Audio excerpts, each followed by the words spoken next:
Agora nós vamos estudar o reino protoctista.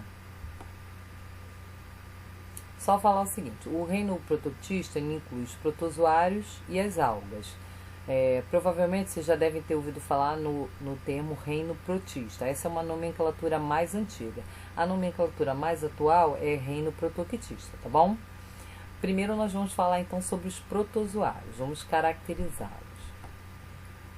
Então, quanto às características gerais, os protozoários, eles são seres eucariontes, ou seja, a célula tem um envoltório nuclear, né, que é a carioteca, separando o material genético do restante do conteúdo citoplasmático. É diferente, né, essa célula é uma célula eucariótica, diferente do reino anterior, que era o reino Monera, onde as células não tinham um núcleo definido.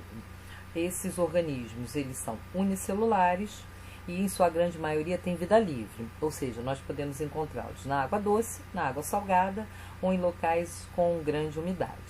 Alguns são parasitas, mas existem também outras espécies que fazem associações com trocas de benefícios.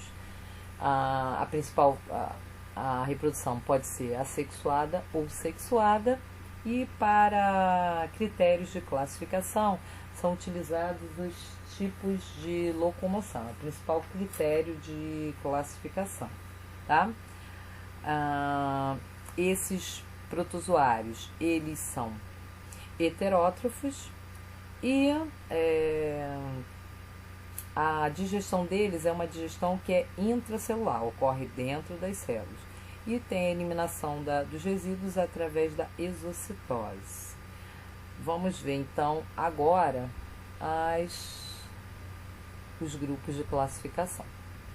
Então, o primeiro grupo, né, como eu falei, o critério para classificação é a presença ou não das estruturas de locomoção. O primeiro grupo que a gente está vendo aí são os risópodes ou sarcodíneos, que fazem parte do grupo risópoda.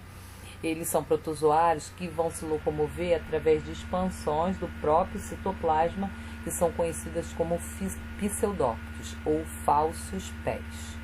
O exemplo que a gente está vendo aí é a ameba. Chama a atenção desse grupo para o seguinte,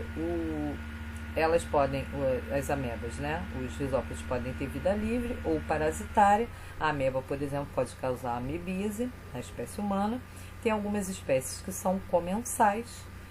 E a gente pode ver a presença dessa estrutura chamada vacúolo contrátil, que faz regulação hídrica, para retirar o excesso de água que penetra no corpo do animal.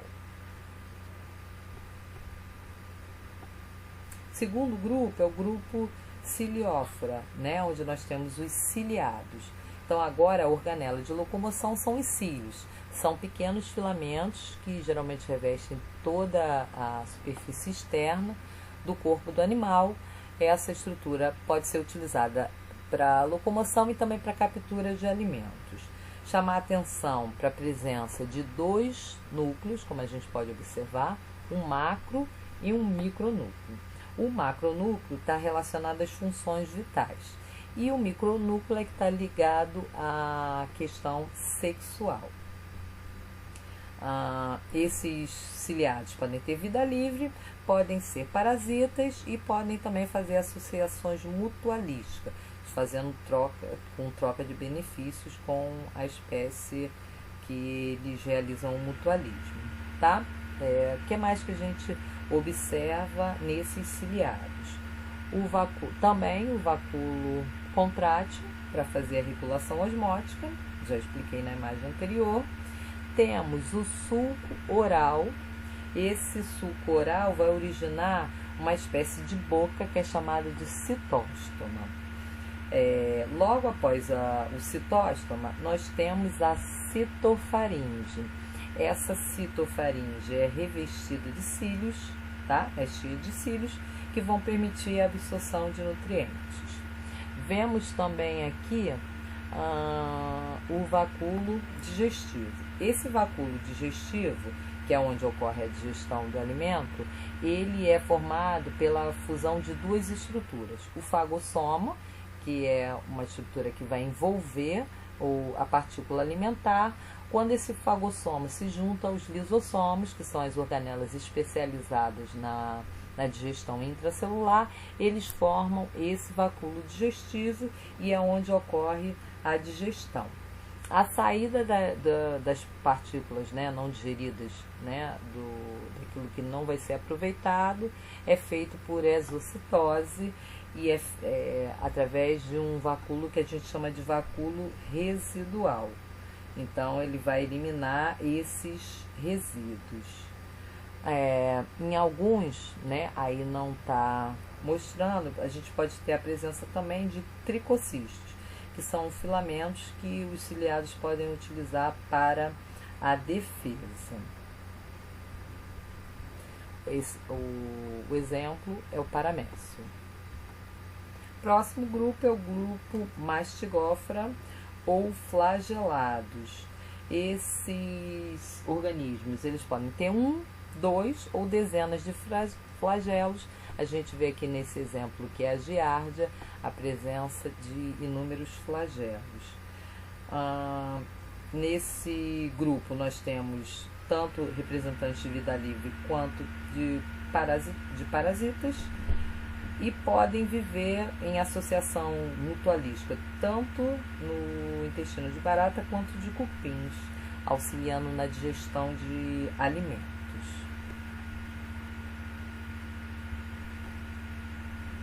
Próximo grupo é o grupo apicomplexa, que é o grupo dos esporozoários. Esses não têm nenhuma organela de locomoção. Então, por causa disso, né, como é que eles iam conseguir o alimento? Então, eles são todos parasitas e podem causar doenças, como é o caso do plasmódio, que a gente está vendo aqui na imagem, que é o causador da malária, que é uma doença grave que ataca a espécie humana. Nós temos todas as espécies parasitas e podem formar esporos para a reprodução.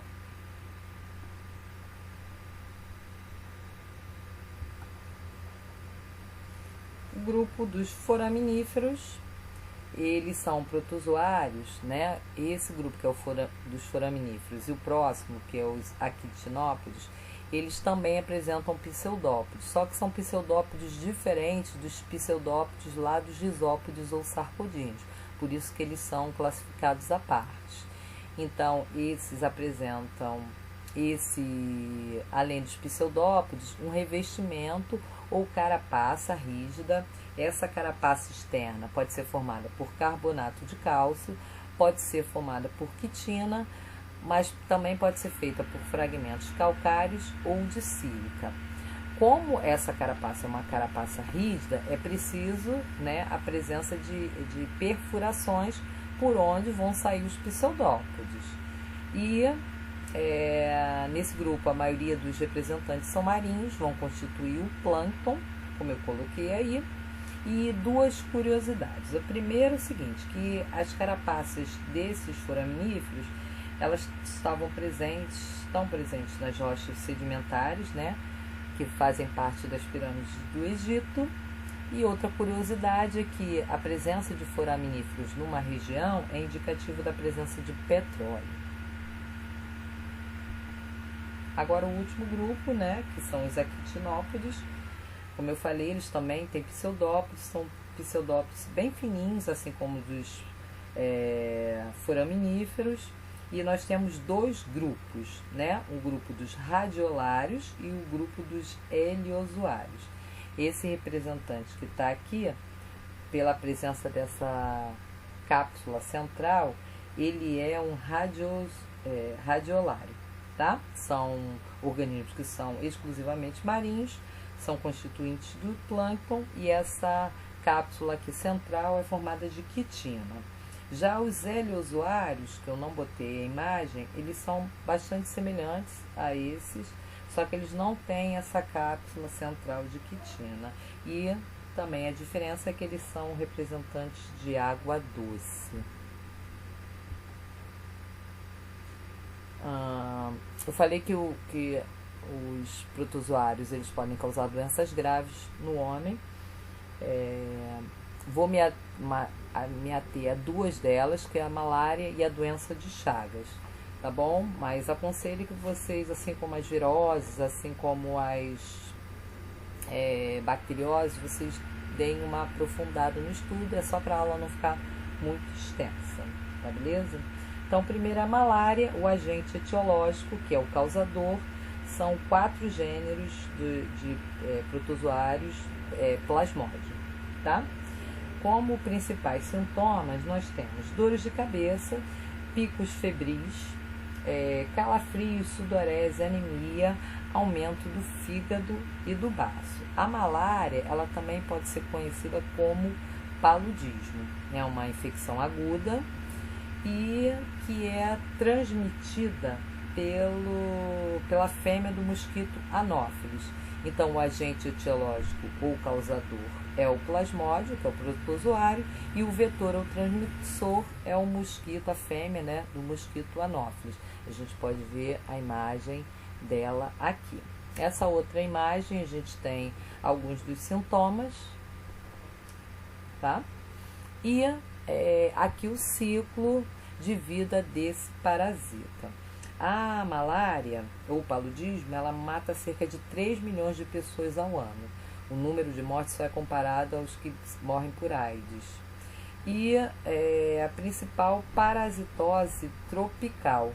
Segundo dados da OMS, na África, uma criança a cada 30 segundos morre devido à malária. Tá? Ela está presente em regiões rurais e semi-rurais, mas pode acontecer também em áreas urbanas, preferencialmente nas periferias. Essa mosquitinha aí safada, ela tem hábitos noturnos, geralmente, então ela pica geralmente entre o crepúsculo e o amanhecer. E chamando a atenção, é só a fêmea, porque o macho se alimenta de seivas e as larvas a gente observa na água parada. No Brasil, né, eu falei com relação aos números no mundo, no Brasil nós temos principalmente na área da Amazônia Legal, que inclui o Acre, o Amapá, Amazonas, Pará, Rondônia, Roraima. Nós temos em algumas áreas do Maranhão, de Tocantins e do Mato Grosso. Como a gente consegue ver aqui na imagem, o que acontece? Após a picada da mosquita que está contaminada, o parasita vai chegar ao fígado, onde ele vai se multiplicar intensamente. Aí ele cai na corrente sanguínea. Na corrente sanguínea, ele começa a invadir os nossos glóbulos vermelhos, que são as nossas hemácias, e começam também a destruir essas hemácias. A contaminação também pode ser por transfusões de sangue ou transplantes. É mais raro, né? A forma de transmissão mais comum é pela picada do Anopheles mesmo. A segunda doença de bastante gravidade é a doença de Chagas.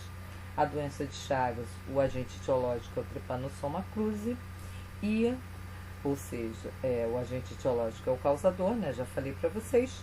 E o transmissor é o barbeiro, tá? A gente só entendeu o seguinte: a transmissão não é feita pela picada direta do barbeiro. Ele contém os parasitas nas fezes. Então, quando ele está picando a pessoa para se alimentar de sangue, ele está eliminando as fezes. Geralmente a pessoa coça e espalha essas fezes pelo local da ferida, causando a contaminação, né? A gente consegue ver aqui, ó, eliminando as fezes, a pessoa coça e ela mesma é que vai promover a entrada do parasita no organismo.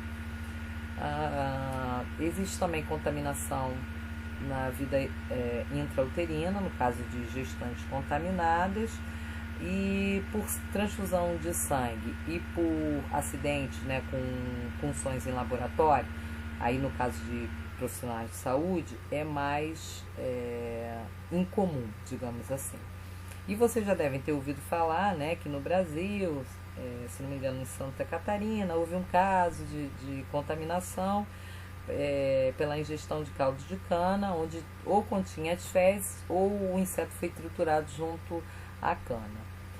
Só que não se tem ainda confirmação, né, do relato se foi exatamente dessa forma que aconteceu a contaminação.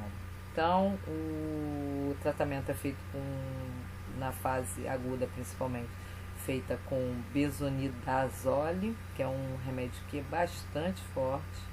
Na fase crônica, né, que existem essas duas fases na doença de Chagas, a fase aguda e a fase crônica, você trata basicamente as manifestações. O diagnóstico geralmente é feito procurando anticorpos do trepanossomo, né? E em casos mais agudos, você pode ter a presença do parasita no próprio sangue. A profilaxia ou prevenção é basicamente a eliminação do vetor, que é o barbeiro, e existem dois hospedeiros, um hospedeiro intermediário, que é o barbeiro, e o hospedeiro definitivo, que é a espécie humana. A mesma coisa para a malária, tá? Que eu esqueci de falar.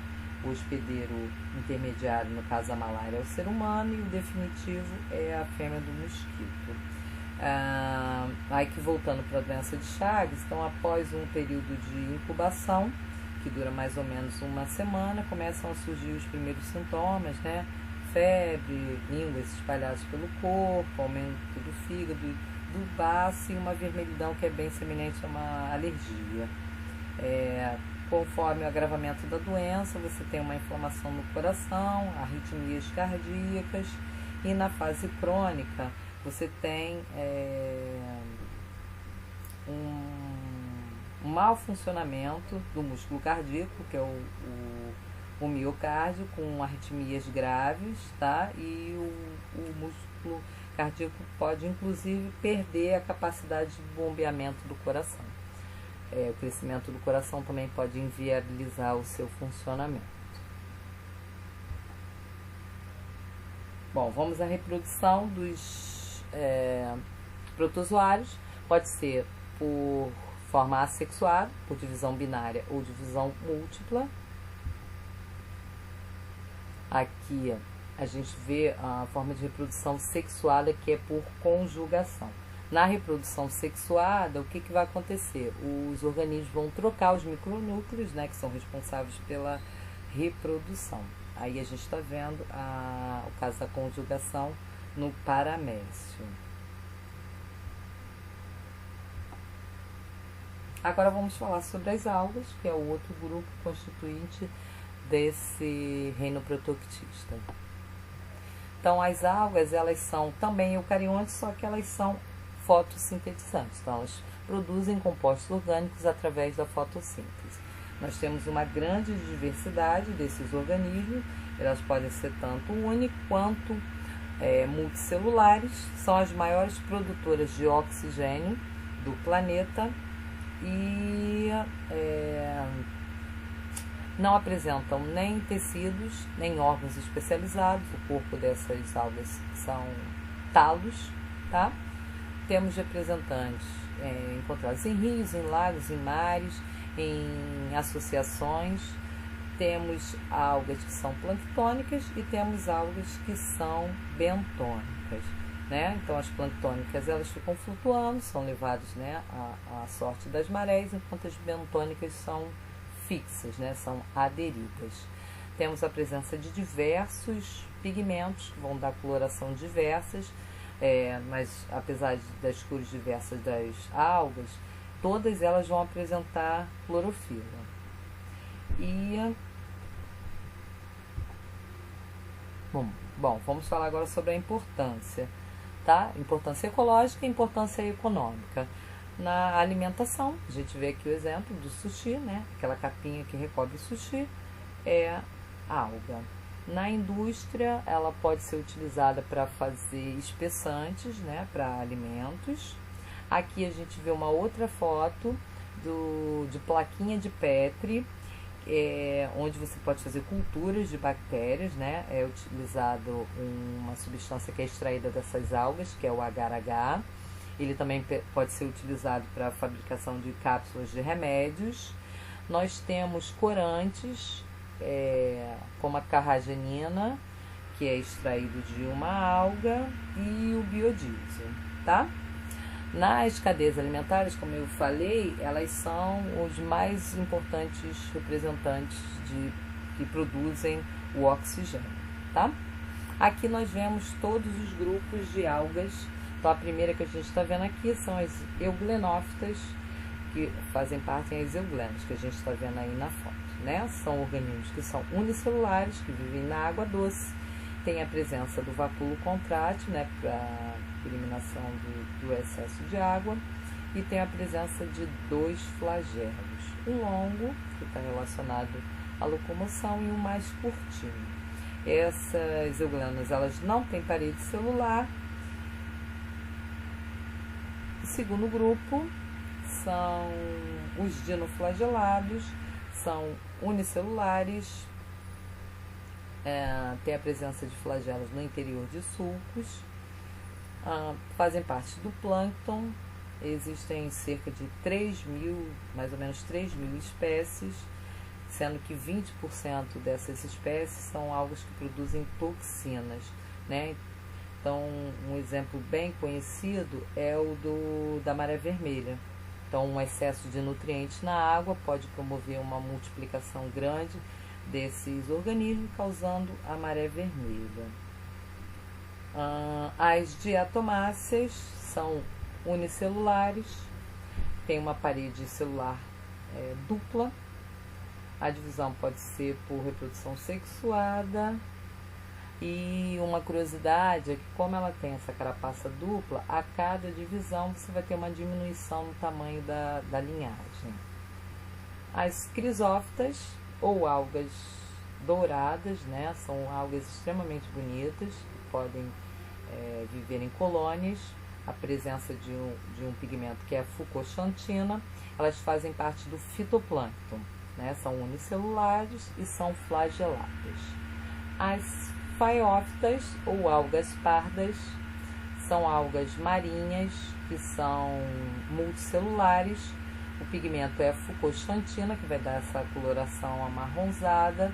Algumas são tão grandes, né, podem chegar a 60 metros de altura, formando em algumas regiões as florestas de kelpis, que elas têm bolsas de ar para ajudar na flutuação. São típicas do hemisfério norte. As rodófitas, ou algas vermelhas, são geralmente marinhas. A maioria são representantes que são multicelulares e elas apresentam um pigmento vermelho que vai dar essa coloração.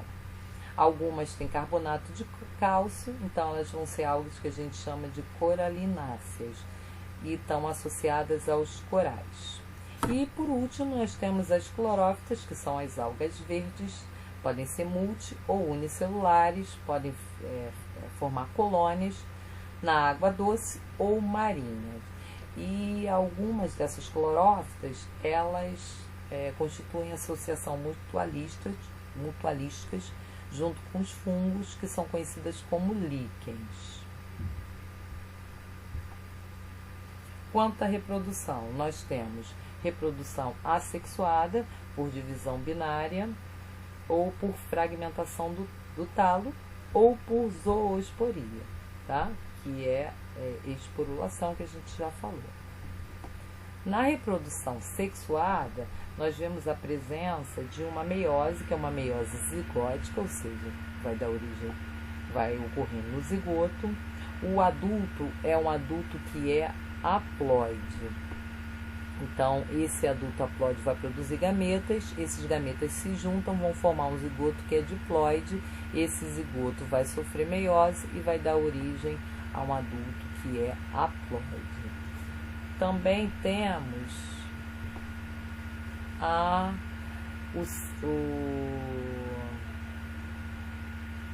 alternância, temos a conjugação e temos a alternância de gerações. Então, na alternância de gerações, como ocorre aí no caso da uva, que é uma alga verde, nós vamos ter tanto indivíduos que são diploides, quanto indivíduos que são haploides. Aqui, ó, aqui o indivíduo que é o esporófito, que é diploide, e o indivíduo que é o gametófito, que é haploide. Então, por isso que é chamado de alternância de gerações, porque nós temos indivíduos tanto haploides quanto diploides no mesmo ciclo de vida. Bom, chegamos ao final de mais uma aula, tá? Um grande beijo, fiquem com Deus e até a próxima.